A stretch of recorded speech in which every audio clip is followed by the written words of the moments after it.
Now, I put this guitar down on the floor on a towel and I studied it and I saw that it was scooted over this way and there was a lot of wood on that side of that high E. That means that the neck went that way because I hadn't been keeping on top of it. I've been working on Melissa. Basically, you're supposed to periodically, about every 6 months, tighten it a little bit. You know, wood is soft and it'll tend to deform a little. Anyway, so I got her all lined up. That's called lining up the neck, right? Next, I put strings on, and actually I used the strings. I did put the strings on first. Didn't really necessarily tune it, but enough tension there so that I could see as the neck was comparing it to the strings, the neck was going to the left, right, that way. The headstock was going that way, so I had to push it this way and tighten it down, and that's what that was. Now we were talking about string height. It's not necessary. Let's see if I can. It's not necessary to, free the guitar, the string.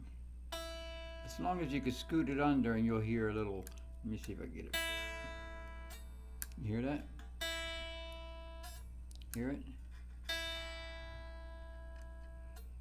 And on some guitars, if I set it low enough, I don't know if I can do this, because I'm trying to hold the guitar up too.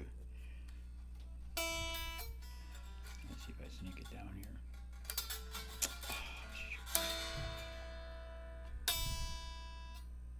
This one will actually, see, this one will actually vibrate underneath, but it's not necessary as long as it can scoot under and you hear a little chick.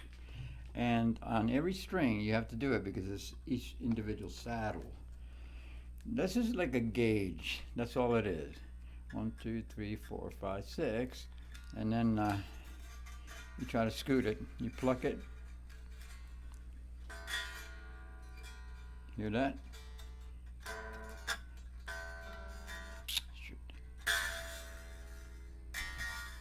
That kind of sound, it's all you're listening for. See, I can still scoot it under the string. If you do that on every string, it's going to be consistent from gig to gig. You're always going to have the same action.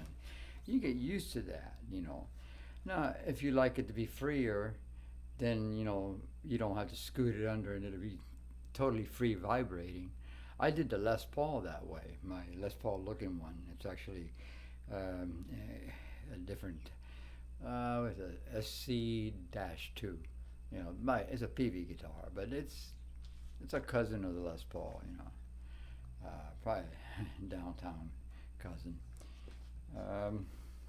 Uptown cousin would be, Gibson would be that, right? All right, so that's that on that.